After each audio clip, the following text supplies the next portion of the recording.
Good morning and welcome back. Thank you all for coming. I want to thank the two people who've worked hardest to make this happen, which is Valtraud and Jill.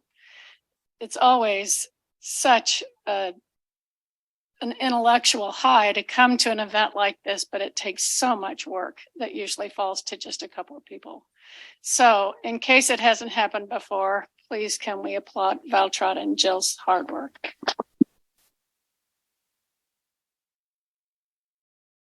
I'm Christine Munoz from the Department of Spanish and Portuguese, and it is an incredible honor and pleasure to get to introduce my colleague, Professor Emerita Mercedes Nino-Murcia.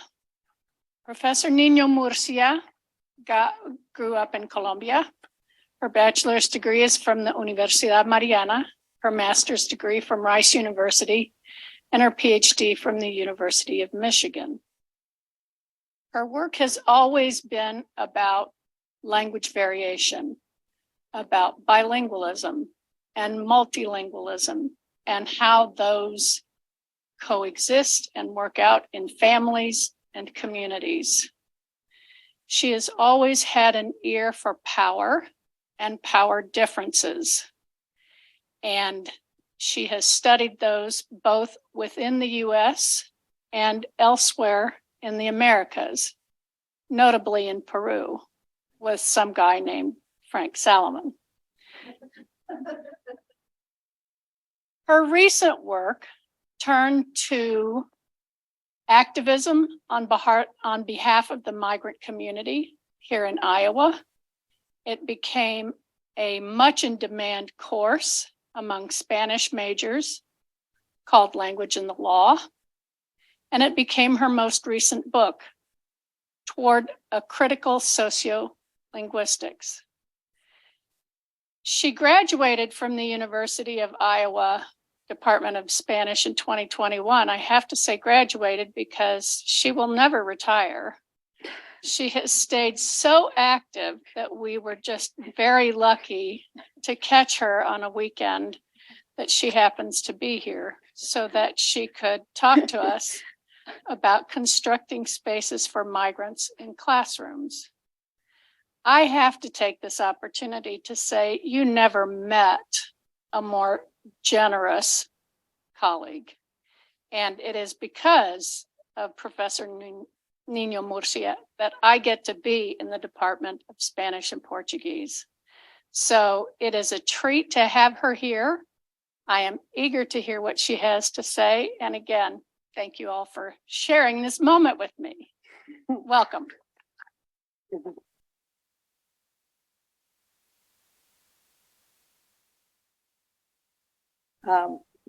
Thank you, Christine, for this generous introduction. And thank you for the invitation to be part of the symposium. And thank you to all of you being here on a Saturday morning. That's really an effort. Recent ethnographic studies have shown that in receiving countries, displaced populations face multiple forms of social difference at local, national, international levels. Migrants are hierarchically classified according to legal status, race, social class, country of origin, and gender. Their social fates in receiving countries pose great difficulties. Researchers on migration have privileged labor factors, economy elements, border controls, but not so often they focus on students in our classrooms. We tend to think of migrants as family providers and workers, as parents, but not so often as children and students in our classes. using narratives written by or about undocumented students, I will focus on conditions in classrooms. I aim today to raise awareness that some students in our classes may be going through extremely complex and stressful life situations. In 2007, University of California, Berkeley, exposed the plight of undocumented students on campus. A lot of testimonials were made public. In 2011, when activism by undocumented immigrants, dreamers, as they call themselves, was erupting throughout the nation, institutional awareness increased, memoirs were published, and we, instructors, became familiar with some of the obstacles and hurdles they face. A large segment of research on schooling and documentation focus on dreamers.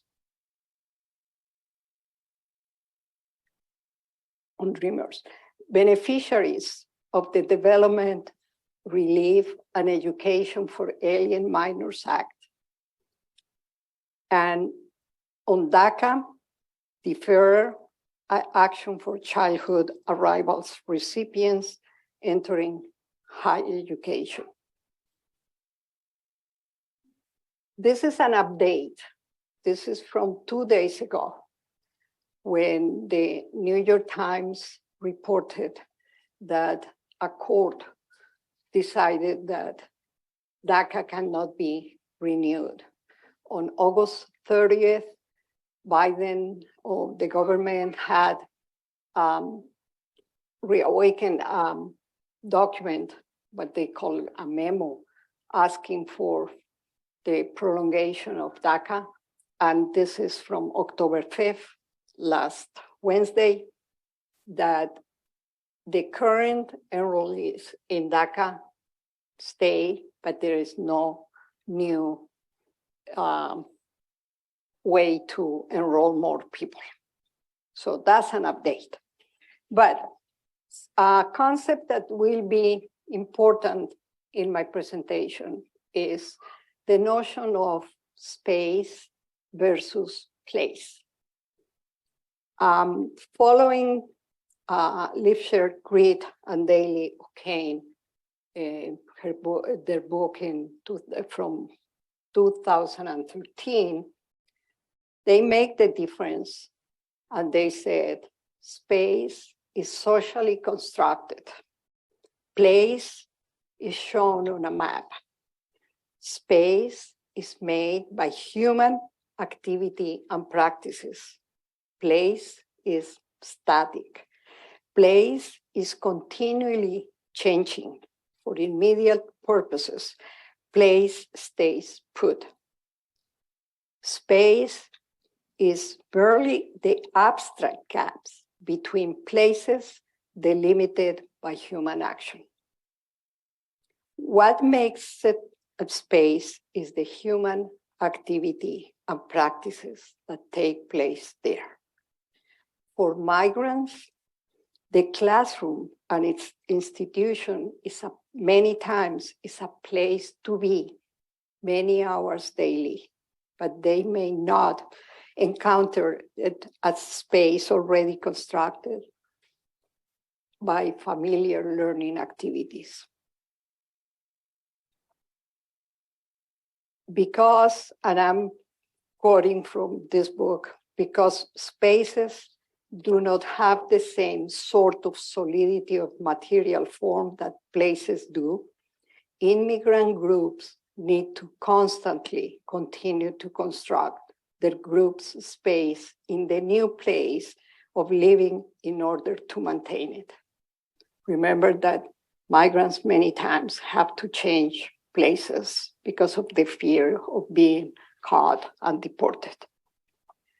This notion of space applies to our undocumented students who are sometimes known as such, but many times invisible because their status is not revealed. However, whether we know them or not, as educators, we must challenge ourselves to notice them and create a learning spaces for them. Migration is a key factor for understanding how their learning space is different from traditional teaching places, as we have consciously reproduced them through the decades. Nearly all high-income countries are experiencing changed student population demographics and facing the challenges to adapt. Okay. My presentation will be organized as in 4 sections. The first one, I will present some figures, data, recent data, and talk in general about migration and the place that children and youth have on migration recently, currently. The second part, I will present narratives because I believe in the power of narratives produced by the same by the undocumented themselves. The third part is the part that we have been hearing about in this symposium about racialization and how immigration is tied to race. And then I will have some concluding remarks to close this session. Okay. So, regimes of migration. According to the World Migration Report 2020, that's the last that has been published, the numbers of international migrants already surpass the projections for 2050.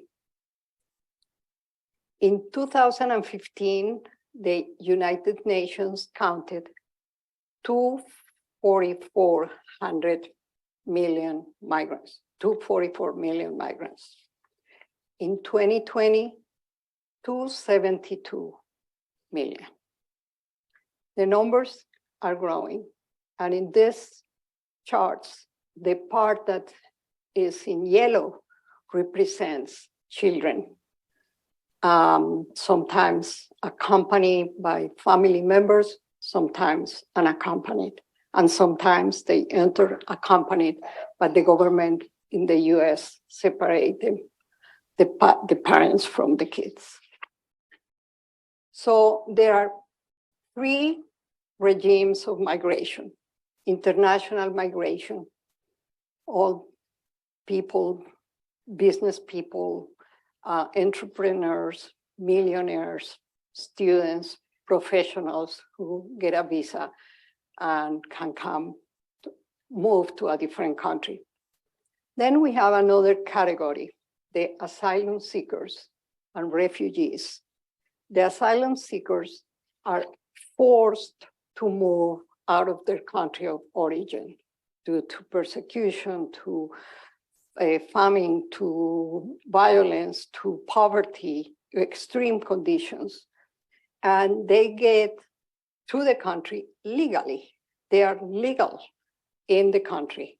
And then when the asylum is granted, they become refugees. At this point in Iowa, there are 2 groups of refugees trying to be relocated. The Afghanistan group trying to be relocated in Fairfield, Iowa, and Syrian refugee group trying to be relocated in Cedar Rapids. And the third kind of migrant that we can consider is what is called international labor flows or economic migrants. And in those economic migrants, some come or get a visa a temporary visa to go and work, not in the United States, but in Europe. They use a lot that system, but some of them are undocumented. And they come with kids. And this is the statistics from this year provided by the Enforcement Control Border Patrol Enforcement for this year. And the numbers keep growing, keep growing. However, we need to be careful about interpreting the numbers because media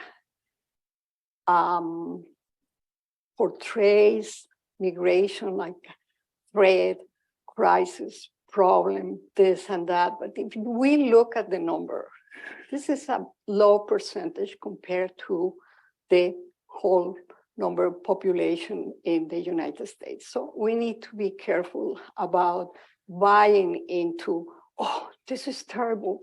They are coming in unprecedented numbers. Conditions for obtaining visas are impossible. People without millions of dollars are, even if they try to get a visa, if they try to get a work permit, the conditions, the system, they get harsher and harsher. And every day is more difficult because states, nation states have this imaginary, and they see that receiving people from other countries will be a threat to the national security, to the national unity, to everything. We hear a lot, even in the media, they are correcting. There's a lot of correction taking place because 5 years ago, everybody was talking about illegals as a noun. And there is no such a thing like an illegal human being. There are illegal conducts, maybe because they don't have the right papers, but they are not illegal people. Such a thing is not. They are human beings, and that's it. We have irregular behaviors in terms of the laws, but illegal refers to conduct, not to status or group. As these two authors write in their book, Bengior and Kanstrom, this is just a way of portraying this, the migrants in a very negative way. And such a thing is actually happening from Myanmar to Miami, everywhere. The condition of illegality and its punishment of deportation is a heavy burden for students who get into school. Alberto Ledesma says, illegal, a term so well designed to dehumanize that as soon as it is involved, all empathy for the suffering that compels immigrants to brave a dangerous border goes out of the window. And this is Alberto Ledesma, one of the narratives that we are going to talk about it. He's a PhD professor in Berkeley today, but he says that even today, being hyper documented, he sees a police and feels, like the stress coming back and all this trauma and toxic stress, feeling like it's too much to handle. After we'll talk about him. So this child and youth migration, this is one of the graphic design representations that Alberto Ledesma includes in his diary. The United Nations reports that 31 million children are among the migrants numbers. Child refugees, 13 million. Asylum seeker children, 936,000. So in the US, 5.5 million children live in families where at least one member is undocumented, with all the stress that causes. Children are coming with or without the parents. This picture to your right is from September 19th, last month, and published by the Washington Post. Washington Post is covering all this activity at the border pretty carefully. But anyway, the other one is from June 2020, but this is from 2 weeks ago. Children keep coming back. So I'm going to now present 4 narratives. One is from a Syrian boy who went to Canada as a refugee. The second is Alberto Ledesma. I mentioned in the context of Berkeley and being and his book.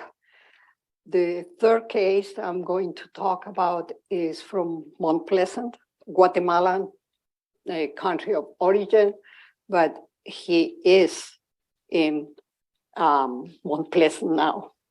And the fourth one, a Filipino writer, Pulitzer-winning journalist who came about, he was like 9 or 10 when he arrived. All of them went through school. All of them went through a lot of stress. But luckily, all of them found teachers, counselors, institution or administrators who could see them not as the undocumented person, but someone who, with potential, someone with needs and dreams and need of support. So all of them are successful academically, and I will tell you details about each case. I'm going to show you a 4-minute video about the Syrian boy that was prepared by.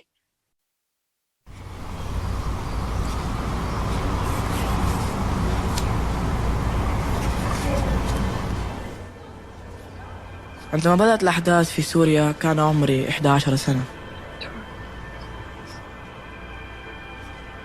لم يتبقى شيء لم أراه في هذا العالم. والسماء تتساقط قذائف كقطرات الماء. وهنا تنتظر دورك للموت. منذ قليل كنت معه. منذ قليل كانوا يكلمونني. بعدها أصبحنا أشلاء تنقذنا البشر.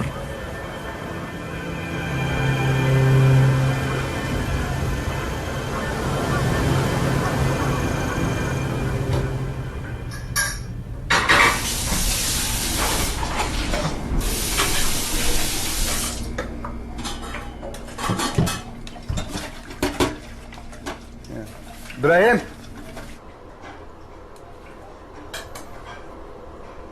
وفي يوم من الأيام تابعت خبر أن كندا تستقبل اللاجئين السوريين.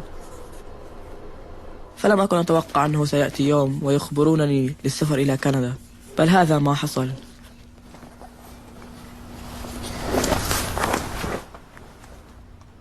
لكن لم يكن باستطاعتي فعل أي شيء سوى قول موافق.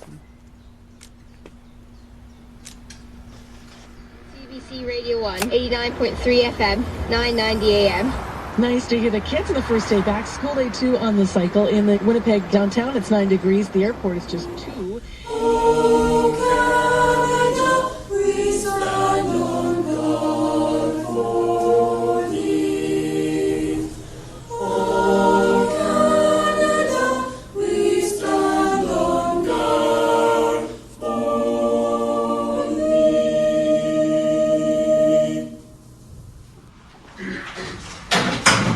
Good morning, everyone. EAL and learning how to speak and practice English is a big part of why you're here. And so it's the first day of school. Sometimes it's a little bit challenging.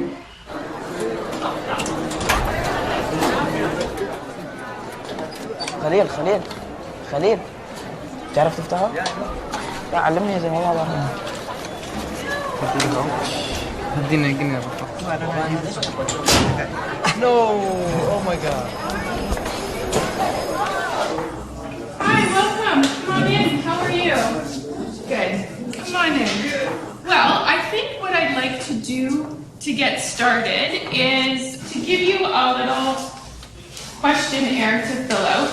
The first question says, do you have brothers or sisters? And if so, how many?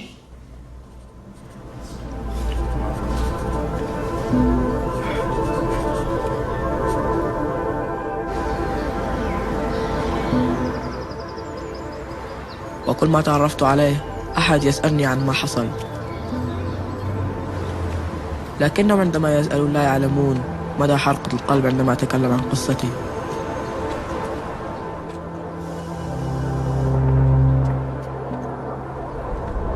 بدأت القذائف من فوقنا كالعادة. الموت، الغبار، الركام. فتحت عيني لم أجد سقف، بل وجدت فوق السماء. بقينا تحت الركام لساعات ليعلم بنا أحد. 14/4/2013 أرى نفسي في أحد المشافي التي يعمها الدماء.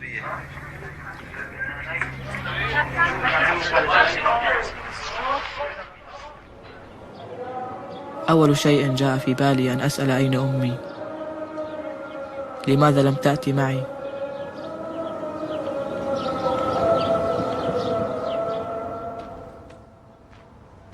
بدأت حياتي الجديدة الخالية من الأخوة والأم. Do you want a break? Okay. You want to take a break? Let's try again. Looks good. ولحسن الحظ أن والدي لم يكن معنا ويحصل معه كما حصل معنا. So are you going to start stretching more at home? I will try. Yeah? Because it's better if you do it every day, right? Everyone? Okay.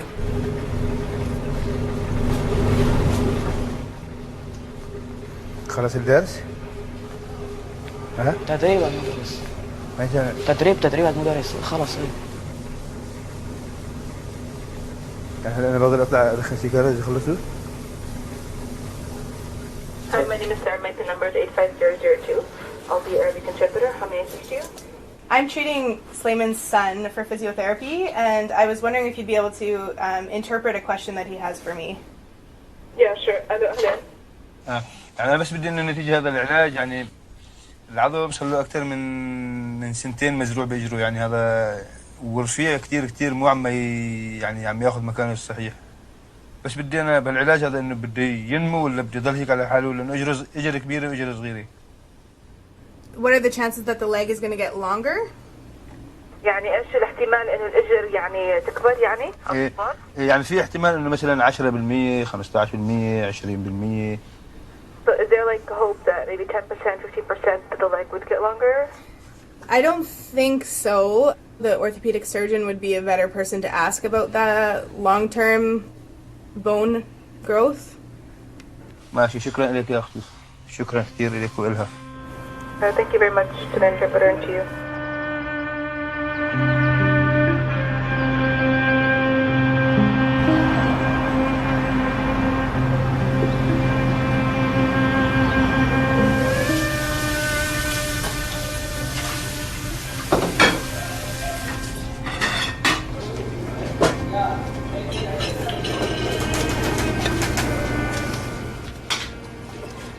قبل ما تكون الحرب كان إبراهيم شيء، ولما صارت الحرب وفقد أمه وأخواته انقلب، يعني تغير لشيء ثاني.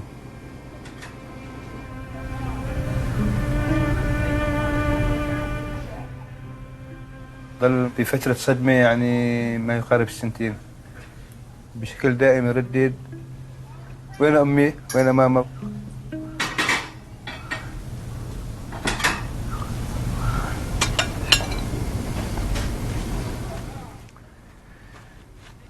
من بعد السنتين تقريبا بلش ويتأقلم مع الوضع اللي هو عايش فيه، إنه بدون أم وبدون أخوة.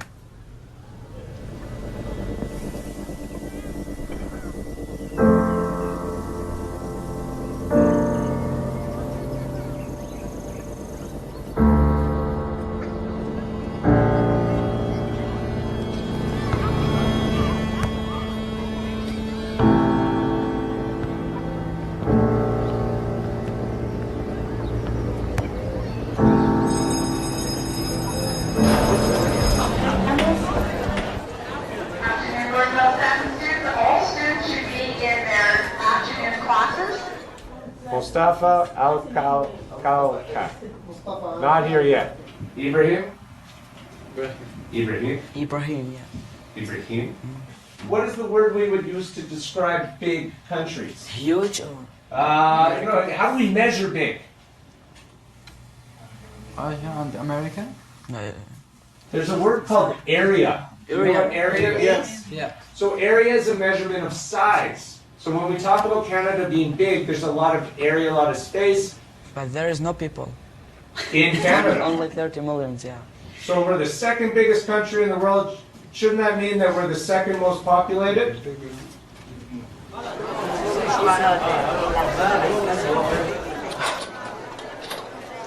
عمار بتغير صوتك على فكرة عبد الرحمن شوي. ايه والله. كيفك مستر موزيس؟ ابراهيم كبران معاك. كيف انت؟ هاي صار معك بالعملية؟ والله شلخوني فتحوني من فوق ومن تحت.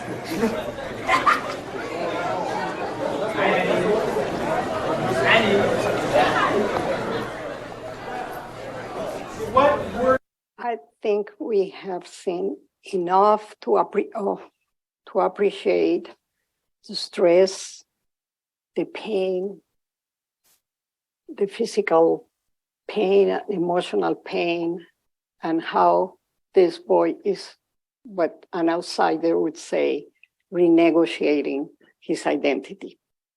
The second narrative that I want to present is the diary that Alberto Ledesma wrote, The Diary of a Reluctant Dreamer, published in 2017.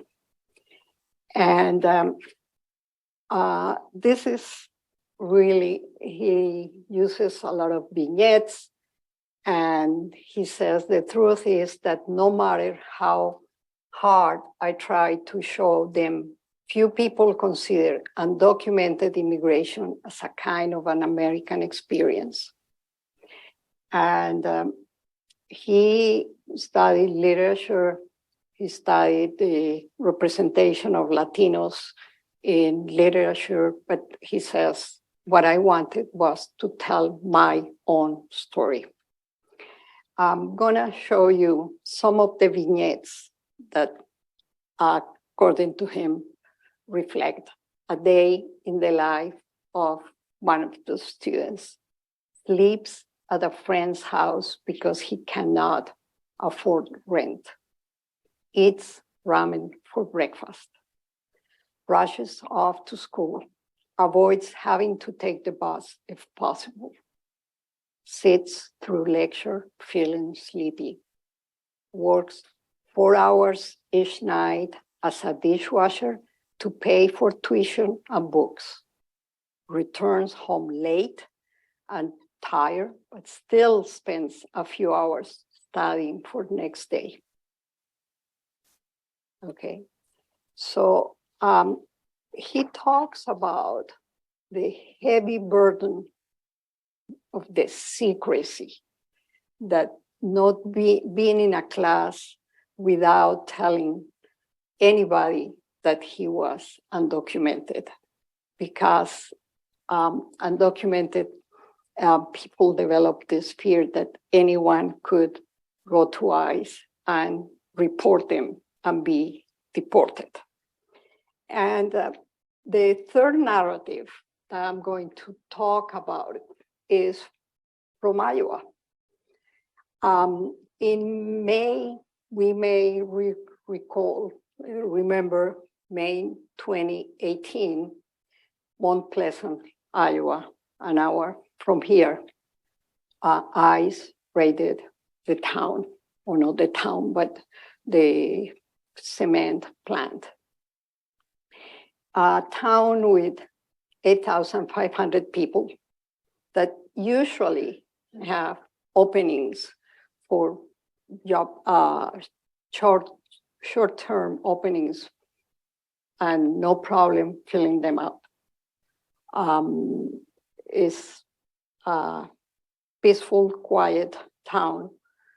And because of the church, Presbyterian Church, and the group that I have some pamphlets on the table, Iowa Wins, they were already prepared for this type of events. So when they got a phone call that they were going to be raided, they called the schools and say, bring the kids to our church, because our church was already recognized as a safety place for, hurricanes or tornadoes or any type of activity. They had already connections in the world, in the country. So that it's telling you what a community that organizes can do. So the town, the people, 36 men were arrested. 9 of them were deported, and 24 remain waiting for the day in court. But what is important here is what happens to the orphans that remain in Mount Pleasant because the parents were deported. I'm going to talk about one case, but there were 4 cases, 4 orphans, and all of them had been adopted by Mount Pleasant families. They are doing well, they are attending school. And I'm talking about this one that was reported by the Bloomberg story and got national attention. But there are 3 more cases that are equally or similarly to this case. Each one has differences, but this guy was adopted by Miss Kay Young, who at that point was 82 years old. And against the criticisms from her own family, who saw danger that how she could have an illegal guy living in her own house, but she went against all the things in town and adopted him, taught him English. She drove him to school, to sports, to activities, and they developed a very emotional, strong connection. Even today, I was in Mount Pleasant 3 days ago. He calls her grandma. She passed away a year later. And luckily, another lady in town, Tammy Schull, who is the president of this organization, decided to step in, and now the court has awarded her the guardianship. And I talked to her last week, And one of the questions I asked was, have you regretted to have this guy in your life because he said, not for a minute. And I would do it again. He's so polite, so full of potential. So it's such a nice guy to have around. And they had an appointment with the lawyer day before yesterday, but I couldn't go, about trying to see if he can get the green card or some type of papers.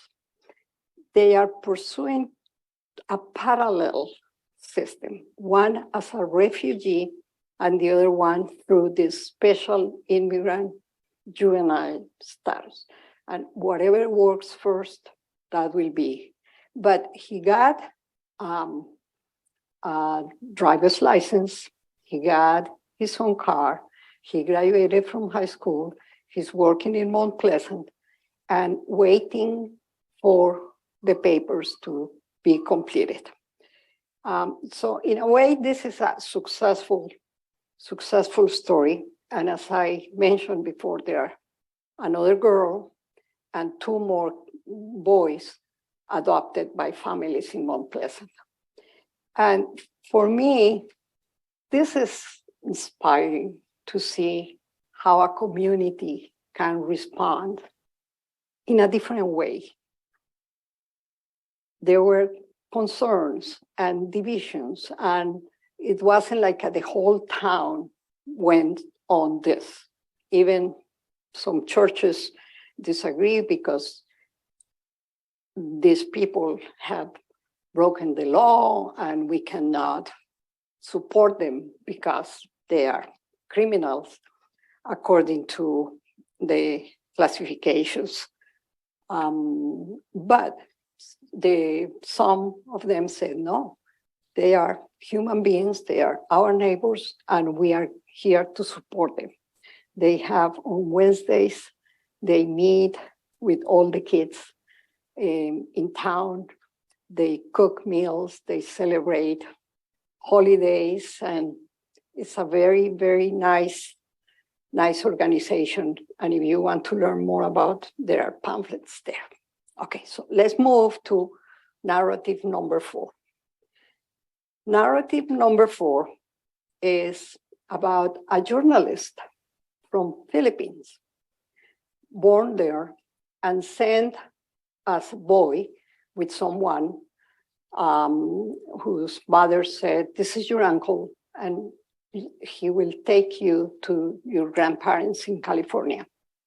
And he arrived, and the grandparents had a green card and papers, and he didn't know. He thought that he was a normal, regular kid. He went to school in Mountain View, California, one of rich community with a lot of resources. And the secrecy and the trauma, and it's really hard to read because all the things that he went through. And he discovered that he was undocumented when he was applying for a driver's license. So he got the green card and went to the office waiting for his name to be called. And when his turn came, the lady who was at the desk said, this is fake, get lost, don't come back. And what? He didn't know he was undocumented. He didn't know the papers were fake. So he believed that there must be a mistake when running to the grandfather and said, is that true? And the grandfather said, yes, you don't show the papers to anyone. So that secrecy was really, and for him, the world collapsed emotionally and everything. But the teachers were absolutely wonderful. When the music teacher said, we are going to Japan, he went to the music teacher and said, I cannot go to Japan. I don't have the passport. I don't have the right papers. So next day, the teacher said, we changed plans. We are going to Hawaii. And he says in the memoir, years later, I went to ask, why did you change? He said, I wasn't going to leave any of my students behind. So it was the first time he confided in someone. And then he told another teacher, and then someone, an administrator, and they decided, you need to go to college. I don't have the money. I don't have the resources. I don't have anything. They created a fund to give him a scholarship for 4 years and went to college, funded by people.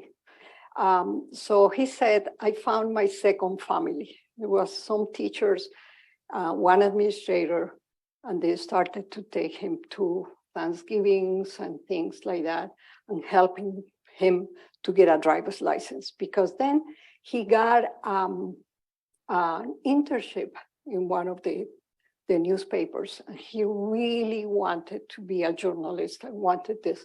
And one of the requirements was to have a driver's license, but he couldn't get a driver's license. And the teachers coordinated.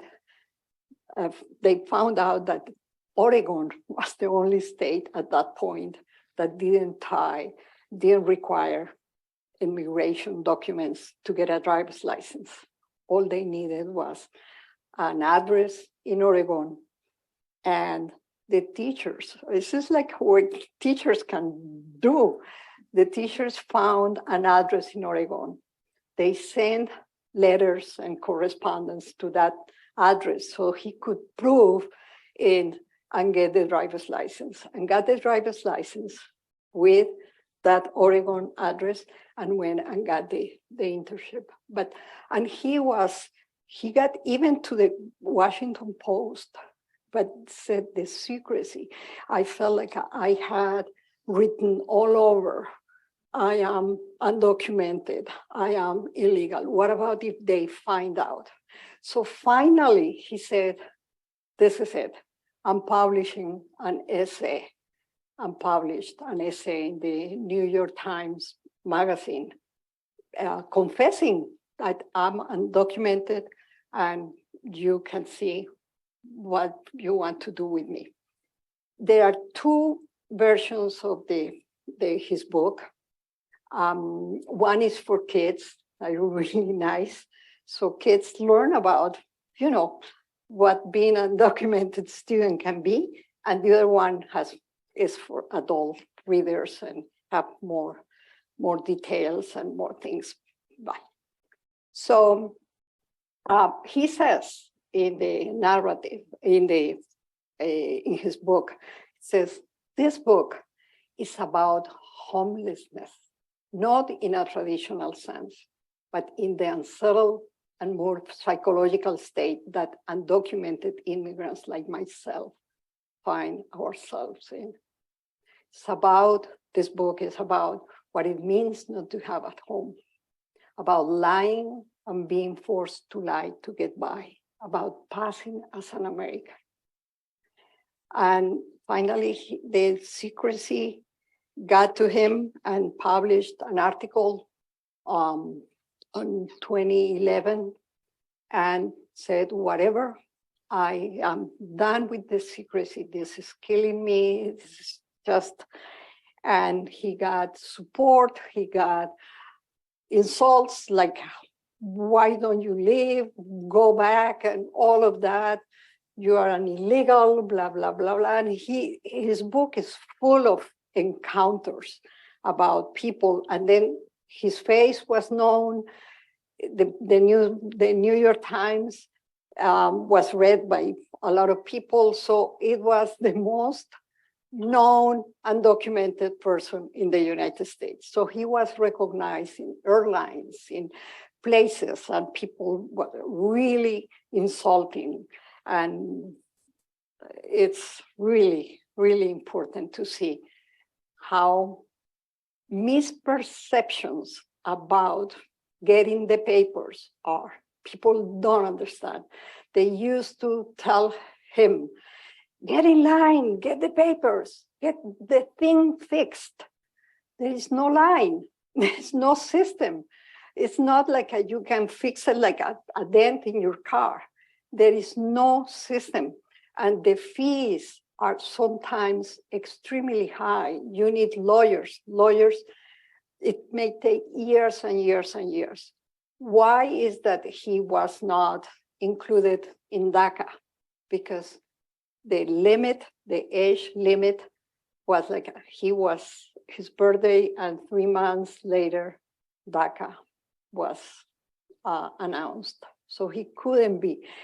I wrote him and he didn't reply because I said, I need to know if you are still undocumented. But then I read something else that he published, because he has published a lot of essays about the condition of being undocumented.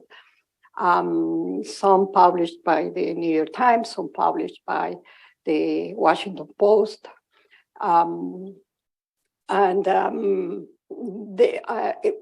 read that he gets so much email about insulting him because he's an illegal, he's taking advantage of the system, or asking a lot of questions. So my email must be there. But I said, are you still undocumented? I have no answer, but according to every published source and about the website that he created with some friends about Define American, that it seems that he's still undocumented, but I'm not sure. I need to keep looking into it. But anyway, all this affects families, and we are running out of time, so I will be brief. It affects the family units because fathers are deported, siblings sometimes become the breadwinners, have to take care of siblings.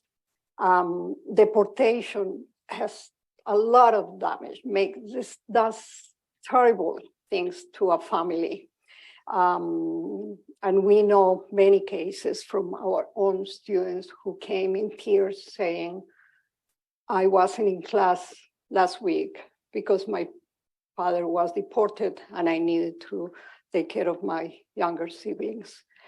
So families get impacted, families get stressed, communication, and there are also mixed status families where some are documented and some are undocumented. Some came at a different age and older siblings were not included, so they remain undocumented, but they are part of the same family unit.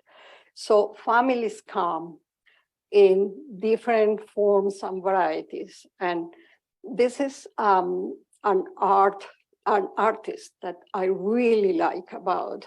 He was born in a refugee camp, and his art is completely dedicated to peace and migration, and he's in France, and he has received so many awards. And one of my favorite images is this one, because we could maybe recognize our own families in the picture.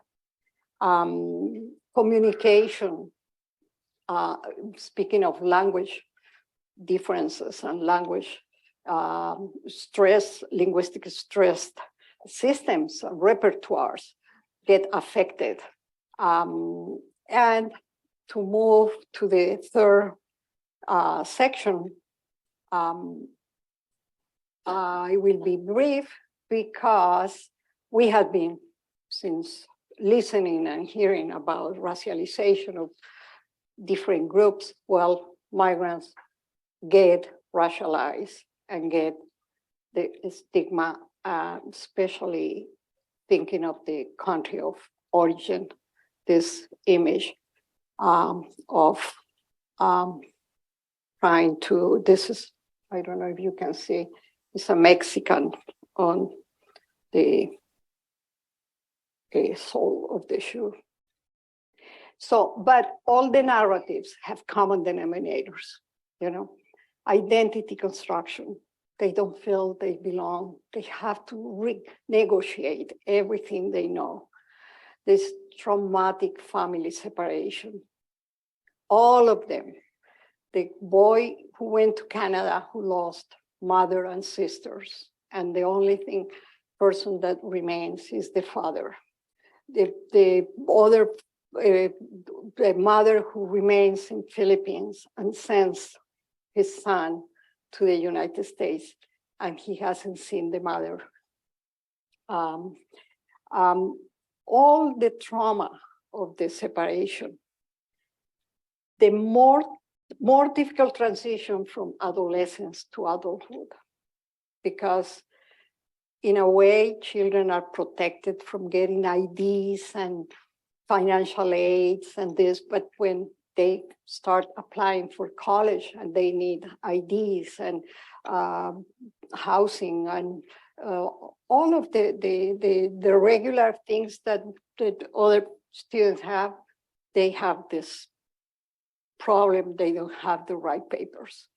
So language practices, not only the language difference, the English proficiency, they become the marked category, being the unmarked, the normal, English, white, whatever, okay? Racialization, this is a common situation or experience in the class, out of the class, anywhere. And the poverty, the lack of resources, the lack of wealth that sometimes needed to be working 4 times more than a regular student in order to get by. So let's use the last couple of minutes to make concluding remarks. We, as educators and members of communities, need to think, what could we make to affect change? Challenge those false yet pervasive notions of illegal alien in and out of the classroom. Improve space making by being aware and perceptive of migrants' resources to bring to the classroom and the conditions that affect them. Go beyond celebrating diversity. Celebrating, it's okay, but we need to move beyond the celebration. DEI and BIPOC and other groups and categories may become vacuous terms if we deal with migration as an abstraction, faceless people that are border crossers, rather than people with dreams, needs, hopes, and fears. Educators who are more critically informed about migration matters may be agents of enrichment of migrant students. This is the bibliography I cited. I didn't cite all of them because I was running out of time, but thank you so much